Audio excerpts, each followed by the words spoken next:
Yang saya rasakan di olahraga memanah ini bahwa sesuai dengan peruntukannya, bahwa olahraga ini membantu kita menyehatkan tubuh, kemudian membantu konsentrasi, kemudian meningkatkan kepercayaan diri.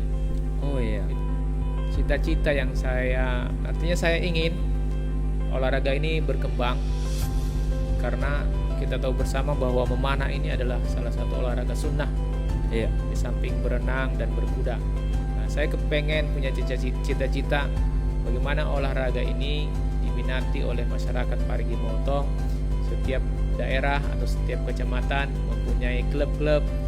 Nah, nanti satu waktu kita bisa bersilaturahmi bersama-sama, berkumpul bersama-sama, dan bertanding bersama-sama.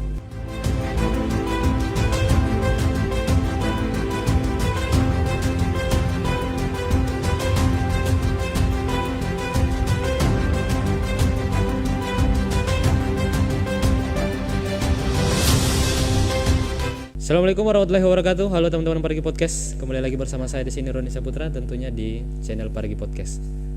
Teman-teman, kembali lagi. Hari ini kita akan berdiskusi terkait dengan salah satu sebuah organisasi olahraga. Tentunya teman-teman sudah tidak asing lagi. Teman-teman juga sudah bisa melihat seragam yang saya kenakan malam ini. Seragam dari teman-teman Panahan Kabupaten Parigi Motong, tepatnya Adipati Squad. Malam hari ini kita akan berdiskusi terkait dengan bagaimana membidik eksistensi olahraga panahan ini, khususnya di Kabupaten Parigi Motong. Melihat mungkin teman-teman atau mungkin penonton Parigi Podcast dimanapun berada masih asing dengan olahraga yang satu ini, olahraga tradisional. Jadi malam hari ini kita akan berdiskusi, menggali informasi terkait dengan olahraga yang satu ini. Teman-teman sudah hadir bersama saya di sini. Di samping saya sudah hadir Abdul Haris selaku Ketua Panahan Adipati Squad, yang pada malam hari ini kita akan menggali informasi seputar bagaimana eksistensi, kemudian bagaimana olahraga panahan itu sendiri. Langsung saja, berhubung sudah berada di samping saya Pak Abdul Haris, mungkin kita panggil Kak Haris saja ya. Kak Haris, terima kasih sebelumnya sudah berkesempatan hadir di Parigi Podcast, bisa menerima kami. Kita akan berdiskusi seputar terkait dengan olahraga panahan ini. Oke, sebelum itu Kak Haris, terkait dengan olahraga panahan tradisional ini, mungkin teman-teman Parigi Podcast atau mungkin masyarakat yang ada di Kabupaten Parigi Motong mungkin belum terlalu familiar terkait dengan olahraga ini, apalagi panahan tradisional. Nah, terkait dengan itu mungkin bisa Kak Haris bantu jelaskan sedikit terkait dengan secara umum dulu, bagaimana sebenarnya olahraga panahan khususnya teman-teman yang ada di Adipati Squad ini. Terima kasih. Assalamualaikum warahmatullahi wabarakatuh. Waalaikumsalam. Jadi panahan ini adalah merupakan salah satu kegiatan atau olahraga yang alhamdulillah sudah resmi punya naungan di pemerintahan kita. Jadi ini adalah olahraga sebagaimana olahraga lainnya, main bola, main voli, dan olahraga lainnya. Nah, itu secara umum dulu itu. Iya. Berarti secara umumnya ini sebenarnya sama saja seperti olahraga seperti olahraga lainnya. Nah, mungkin teman-teman mencari tahu terkait dengan informasi seputar bagaimana panahan itu dan apa panahan itu. Kan mungkin teman-teman tahunya panahan ini mungkin alat senjata berburu masyarakat terdahulu, atau mungkin teman-teman tahunya panahan ini merupakan alat di mana untuk masyarakat terdahulu untuk menjaga terkait dengan keamanan wilayahnya. Ini kan seperti cerita-cerita zaman dahulu dan saat ini dijadikan olahraga. Bagaimana Kak Haris melihat panahan itu sendiri, atau mungkin teman-teman bisa diinformasikan terkait apa itu panahan sebenarnya? Panahan adalah salah satu cabang olahraga yang dipertandingkan di negara kita ini.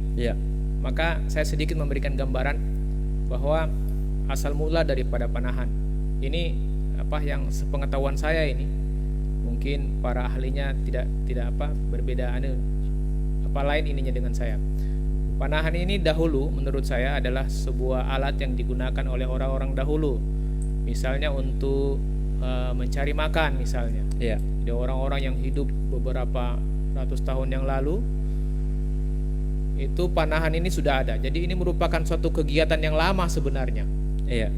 Dahulu bukan olahraga, tapi ini dipakai untuk mencari makan, untuk membela diri misalnya, untuk membela diri, bahkan dipakai untuk berperang misalnya. Nah, kemudian beberapa negara 5 atau 10 tahun terakhir ini olahraga ini tiba-tiba berkembang. Kemudian sampailah ke Indonesia. Nah, Iya. begitu juga ketika sampai ke Indonesia olahraga ini berkembang. Dan di daerah kita sendiri di Sulawesi Tengah mungkin dimulai oleh teman-teman dari kota provinsi yaitu Kota Palu. Nah, itu awal mulanya dari sana dan alhamdulillah sampai juga di kota kita yaitu di Parigi ini. Dan panahan ini terbagi atas dua, ada panahan modern dan ada panahan tradisional. Nah, kita lebih fokus ini bicara tentang panahan tradisional sesuai dengan yang saya geluti dan teman-teman di Adipati Squad geluti. Alhamdulillah sampai hari ini kita kenalnya dari situ awal mulanya. Iya, Nah, berarti awal mulanya seperti itu. dan Berarti kan tadi Kak Haris bilang ini ada dua kategori berbeda. Yang Iya. pertama ada modern dan kedua itu tradisional. Iya. Sebenarnya apa yang membedakan dari tradisional ini dengan yang modern? Oke, panahan ada dua, yang satu modern dan yang satu tradisional. Biasanya dibedakan dari alatnya, Ya. dari peralatan. Ya, kalau peralatan modern biasanya peralatannya itu terdiri dari alat-alat modern, misalnya anak panahnya saja. Misalnya ada yang terbuat dari karbon, ada yang terbuat dari platinum. Iya. Nah, sementara untuk panahan tradisional diarahkan untuk menggunakan alat-alat tradisional. Anak panahnya terbuat dari kayu. Oh iya. Ya, begitu juga dengan panahnya juga simple, terbuat dari bahan-bahan yang sifatnya natural. Ya, berarti Ya. lebih ke alat-alat yang digunakan pada saat olahraga itu. Ya, Berarti ya. kalau untuk modern memang alat-alat yang digunakan seperti alat-alat modern kayak Ya, platinum, begitu, ya, kemudian betul, berbanding terbalik dengan panahan Ya, panahan tradisional tradisional, ya. menggunakan kayu. Kalau untuk Adipati Squad tersendiri ini sudah berapa lama hadir di Parigi Motong? Sudah berapa lama terbentuk? Alhamdulillah klub Adipati Squad di Parigi ini kurang lebih 3 atau 4 tahun lah. 3 atau 4 tahun. Iya. Ya, kurang lebih 4 tahun ya, Iya, kurang teman-teman. lebih 3 Berarti atau 4. untuk saat ini berapa seluruh teman-teman yang bergabung di Anggota dalam? sekitar 16 orang. 16 orang. Iya. Berarti cukup banyak juga peminatnya. Alhamdulillah, walaupun lagi ini sekarang juga lagi Iya. pada sibuk semuanya. Iya. 4 tahun ini teman-teman Adipati Squad sebenarnya apa yang saya ini penasaran karena di belakang saya ini sudah terpajang mewah. Kebetulan kita hari ini podcast langsung di sekretariatnya teman-teman Adipati, jadi kita bisa melihat langsung beragam medali, kemudian piala dari berbagai event yang diselenggarakan oleh berbagai acara. Dan ini beberapa lomba-lomba tradisional panahan. Ini sebenarnya dari teman-teman Adipati Squad, apa-apa saja yang telah dicapai sampai dengan 4 tahun belakang ini? Oh ya, alhamdulillah dari klub Adipati Squad pencapaian yang sudah kami dapati selama ini, alhamdulillah dari beberapa event yang kami ikuti, Adipati Squad atau teman-teman archer dari Kota Parigi alhamdulillah juga mendapatkan orang bilang disegani lah Iya. untuk di setiap pertandingan dan beberapa kali memenangkan event pertandingan. Iya. Nah, contohnya kemarin kayak di Luk dibuka pertandingan panahan, alhamdulillah sempat juara. Di Palu juga beberapa kali juara. Bahkan pernah mengikuti event yang skalanya nasional, alhamdulillah juga sempat juga merasakan dapat juara. Ya. Berarti kalau untuk teman-teman Adipati Squad, terkhusus teman-teman yang melakukan giat panahan ikut-ikut lomba, tidak diragukan lagi karena memang sudah berbagai macam piala dari teman-teman di Parigi Motong untuk bergabung dalam panahan tradisional. Sebenarnya apa cita-cita sebagai pimpinan dari organisasi ini melihat panahan tradisional yang ada di Kabupaten Parigi Motong? Kalau cita-cita yang artinya saya ingin olahraga ini berkembang karena kita tahu bersama bahwa memanah ini adalah salah satu olahraga sunnah. Iya. Di samping berenang dan berkuda. Nah, saya kepengen punya cita-cita bagaimana olahraga ini diminati oleh masyarakat Parigi Motong. Setiap daerah atau setiap kecamatan mempunyai klub-klub. Nah, nanti satu waktu kita bisa bersilaturahmi bersama-sama, berkumpul bersama-sama dan bertanding bersama-sama. Iya. Itu cita-cita saya di setiap kecamatan di Parigi Motong ini ada klub-klub panahan sebagaimana olahraga-olahraga lainnya. Ya, berarti cita-citanya ingin membesarkan Ya, olahraga panahan insya Allah, tradisional di Kabupaten mudah-mudahan. Parigi. Kalau Kak Haris sendiri sudah berapa lama menggeluti olahraga panahan ini? Woi, saya sudah 5-6 tahun lah mungkin. Berarti sudah lebih lama dari Adipati Squad Iya. ini. 5-6 tahun waktu yang tidak cukup lama, bisa dibilang setengah Ya, setengah dekade ya. lebih dari 5 tahun. Iya, mungkin. 6 tahun menggeluti olahraga panahan tradisional ini. Sebenarnya apa yang Kak Haris rasakan terkait dengan ketika bergelut di olahraga khususnya di panahan tradisional? Kan banyak macam olahraga ini Iya. dan banyak olahraga yang mungkin sudah familiar di kalangan masyarakat. Dan kenapa Kak Haris memilih olahraga panahan tradisional ini? Oke, yang saya rasakan di olahraga memanah ini bahwa sesuai dengan peruntukannya, bahwa olahraga ini membantu kita menyehatkan tubuh, Iya. kemudian membantu konsentrasi, kemudian meningkatkan kepercayaan diri. Oh iya. Itu. Yang terakhir yang paling istimewa menurut saya, bahwa alhamdulillah di sela-sela daripada usia kita, dikenalkanlah kita dengan olahraga ini. Nah, kemarin mungkin kita sempat mengikuti olahraga lain yang mungkin kita sudah tidak mampu, misalnya bermain bola atau main bulu tangkis, main lari. Nah, olahraga ini alhamdulillah kita kenal lagi dan jadi kita punya aktivitas. Iya. Tapi kalau untuk olahraga panahan tradisional sendiri ini ada batasan umur dah, atau mungkin ada minimal usia agar bisa menggeluti olahraga panahan ini? Oh ya, di panahan kalau batasan usia di kelas ini ada kelas-kelasnya dia. Oh, ada kelasnya juga, Iya, berarti jadi sama seperti olahraga lain. ada anak-anak, tingkat anak-anak Oh, SD. anak-anak juga bisa bermain. Ada anak-anak SD, anak-anak SMP, putra umum dan putri. Untuk putra umum sendiri tidak ada batasan. Tidak ada maksimal usianya. Yang penting dia masih mampu tarik busur, bisa, insya Allah masih bisa. Kalau anak-anak sendiri, yang paling kecil yang pernah Pak Ketua dapatkan di lapangan? Anak 10 tahun. 10 tahun sudah boleh, insya Allah. Sudah boleh. Dilatih memanah. Dilatih memanah. Berarti tidak ada batasan usia. Berarti anak-anak saja bisa dilatih untuk dasar-dasar bagaimana memanah, dan maksimal usia juga tidak ada. Iya, bahkan ada satu atlet di Indonesia. Iya. Umurnya kurang lebih 60 tahun yang ada di teman di Pulau Jawa sana. Itu sering memenangkan, bayangkan. Sering memenangkan event dia. Berarti tidak menutup kemungkinan betul. orang-orang tua Walaupun juga sudah bisa. tua, yang penting konsentrasinya bagus, percaya dirinya bagus, bisa menarik busur, bisa target dia bagus, bisa insya Allah. Kalau Kak Haris sendiri 6 tahun bergabung atau menggeluti panahan tradisional, sebenarnya momen-momen apa yang paling diingat? Ini kan mungkin di setiap berbagai pengalaman ada beberapa momen-momen yang pasti tidak terlupakan dari berbagai macam yang digeluti. Kalau dari Kak Haris sendiri menggeluti panahan tradisional, momen apa yang paling diingat yang tidak bisa dilupakan terkait panahan tradisional ini? Oke, saya ada satu event yang pernah saya ikuti sampai sekarang saya terkesan sekali. Kenapa saya terkesan? Waktu itu saya ikut, kebetulan istri saya juga ikut dan anak saya juga ikut. Oh, istri juga berarti aktif juga di panahan? Iya, jadi tiga-tiga itu ikut di event itu. Anak, istri, dan Pak Ketua sendiri? Iya, yang alhamdulillah waktu itu saya terkesan, saya bisa juara. Ternyata istri saya juga juara waktu juara itu. Juga? Anak saya juga juara waktu itu. Berarti satu rumah borong medali dan piala ini. Alhamdulillah kami pulang dapat hadiah, dapat medali, dapat bonus, dan senang pokoknya. Tiga-tiganya juara. Berarti tiga-tiga. Wah, dan itu event nasional waktu itu. Event nasional? Event nasional. Aduh, satu rumah atlet panahan ini.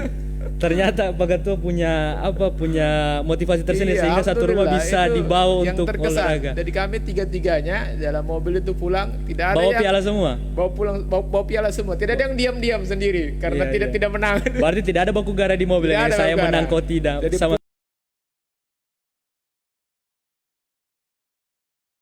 pulang dengan senang, dengan ini punya bonus, punya medali. Ya, berarti satu rumah semua panahan ini. Alhamdulillah. Ini di belakang kita ini sudah ada alat panahan, berarti kurang lebih seperti ini ya contohnya. Oh ya, inilah dia salah satu contoh busurnya ya. Busur, ini namanya busur. Kalau ini anak panahnya. Itu anak panah. Berarti semua terbuat dari kayu ya. Ya. Anak panah. Ini jarak paling jauh kalau untuk memanah pakai alat tradisional ini? Kalau jauh dia jauh ya? Ratusan meter bisa. Oh, ratusan meter bisa. Karena ada salah satu cabang di dalam pertandingan memanah itu baku jauh. Baku jauh. Fighting shoot. Oh iya. Jadi, berarti ada juga kategori-kategori lombanya. Ada. Jadi ada kategori kita main siapa yang paling jauh. Siapa yang paling jauh? Ya. Kemarin 300-an, 400-an bisa sampai. Ya. Saya pernah sekali ikut lomba memanah terjauh hanya tidak sampai 200. Tidak sampai 200. Berarti ini juga terbuat dari kayu juga ya, semua alat-alat Ya, tradisional ini ya. ujungnya kayu, ininya fiber, depannya kayu. Oh iya. Nah, inilah ciri-ciri panah tradisional seperti ini, simple. Simple ya. Dan ini tipenya panah tradisional berkuda. Oh, berkuda. Ya, Berarti ini ada jenjangnya juga. ya, jadi dia sampai bisa sampai atletnya itu kalau dia bersedia dia belajar naik kuda dan dia bisa berkuda sambil memanah. Itu ada juga eventnya untuk lomba berkuda Ada. sambil memanah. Iya, ya ada. Bahkan di Oh, Parigi ini asosiasinya naungannya ada. Sudah ada. Tinggal- Berarti tinggal mencari atletnya Tinggal saja. atletnya yang kita mau cari. Kalau Pak Ketua sendiri sudah boleh berkuda ini? Saya belum. Oh iya, siap. Mungkin saya sudah mungkin usia juga jadi saya kurang pede Kurang pede. mau naik kudanya. Jadi saya tahu ada nanti atlet-atlet dari Parigi yang muda-muda dia bisa belajar berkuda dan Iya. dia bisa memanah. Semoga saja nanti ada atlet-atlet baru yang lahir dari kabupaten kita. Amin. Bisa ikut sampai Iya. ke level yang berkuda. Amin. Kalau dari lomba-lombanya sendiri berarti dari ada yang yang jarak jauh, Jauh. dan apa lagi? Ya, jadi ada lomba jarak jauh siapa Iya. yang paling jauh. Siapa yang paling jauh? Ada juga lomba ground atau menembak dengan target yang sudah Iya. disediakan jarak 30 kah atau 70 atau 50. Iya, target sasarannya ya. Ya, target sasarannya. Kalau target sasaran itu apa namanya? face target. Face target. Iya. Iya. Jadi face target itu ada poin-poinnya di situ. Siapa Oh, yang iya. paling tertinggi, siapa yang paling banyak kena di tengah lah. Siapa yang paling banyak kena Iya. di tengah? Kalau istilah kami di Sulteng ini siapa yang paling nanopa. Nanopa ya. Iya. Kalau untuk titik tengah itu poinnya berapa itu? Sebenarnya itu tergantung panitia mau Oh, taruh tergantung nilai panitianya. berapa. Biasanya ditaruh 10. 10. Ya, sampai angka paling kecil Kalau 1. Pak Ketua sendiri pernah enggak tembak 10 ini? Pernah lah, insya Oh Allah iya. pernah. Pastilah. Sudah tidak ragukan lagi karena satu rumah ini atlet, istri, anak semua Pastilah. dapat juara. Oke, ternyata sudah berbagai macam cerita, kemudian momen-momen yang paling diingat oleh Pak Ketua di teman-teman Adipati Squad juga sudah beragam cerita dan juga hasil-hasil yang bisa dilihat di belakang kami, ada beberapa medali, kemudian piala. Sebenarnya melihat semua antusias dari anggota Adipati Squad, kemudian melihat olahraga ini sudah mulai besar makin hari, kemudian peminatnya juga makin ada. Melihat itu semua, sebenarnya apa harapan dari Pak Ketua sendiri melihat olahraga ini, dan kemungkinan apa yang ingin disampaikan terkait dengan olahraga panahan tradisional untuk masyarakat yang ada di Kabupaten Parigi Motong? Silakan Pak Ketua. Oh iya, harapan saya kepada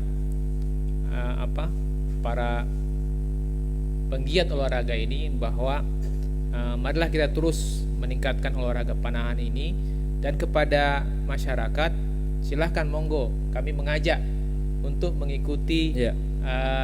olahraga yang satu ini. Olahraga yang satu ini alhamdulillah setelah resmi sebagai salah satu cabang olahraga yang ada di Parigi Motong. Iya. Bahkan asosiasinya ada 2 lagi. Iya. Berarti sudah lengkap, tidak diragukan lagi. Ya. Jadi teman-teman yang ingin bergabung di Ya. atlet panahan tradisional silakan langsung Kami menghubungi teman-teman Adipati Squad, mencari bibit-bibit mencari atlet, bibit. ya yang muda-muda. Ya, berarti Adipati Squad siap menampung atlet-atlet baru. Siap. Walaupun belum ada pemahaman Ya, terkait panahan siap. tradisional, teman-teman Adipati siap Siap. membekali itu. Bahkan insya Allah nanti kita mau buka ini kelas memanah bagi anak-anak. Oh, bagi anak-anak. Ya, Berarti nanti teman-teman berbagai macam program yang akan dilaksanakan di Adipati Squad, kurang lebih ya, seperti itu. ya. Insya Allah kita akan buka nanti kelas memanah anak-anak. Iya. Semoga nanti ada support dari kawan-kawan. Amin. Jadi teman-teman yang melihat video ini mungkin bisa dibantu teman-teman Adipati Squad, atau mungkin siapa saja yang ingin bergabung atau mungkin ingin merasakan bagaimana cara memanah tradisional itu, bisa langsung menghubungi teman-teman Adipati Squad, atau nanti bisa datang ke sekretariat dari teman-teman Adipati Squad itu sendiri. Oke, Kak Haris, terima kasih informasinya. Cukup singkat tapi semoga ini bukan podcast pertama kita. Nanti juga sebentar kita akan sedikit tes bagaimana memanah itu. Kebetulan di depan kita sudah ada target sasaran yang telah disiapkan oleh teman-teman Adipati Squad. Sebentar saya akan dibantu oleh Pak Ketua Adipati Squad untuk bagaimana teknik dasar memanah. Oke, teman-teman Parigi Podcast, terima kasih sudah menyaksikan video ini. Jangan lupa menyaksikan video-video podcast persembahan dari Parigi Podcast yang lain. Terima kasih. Wassalamualaikum warahmatullahi wabarakatuh. Waalaikumsalam warahmatullahi wabarakatuh.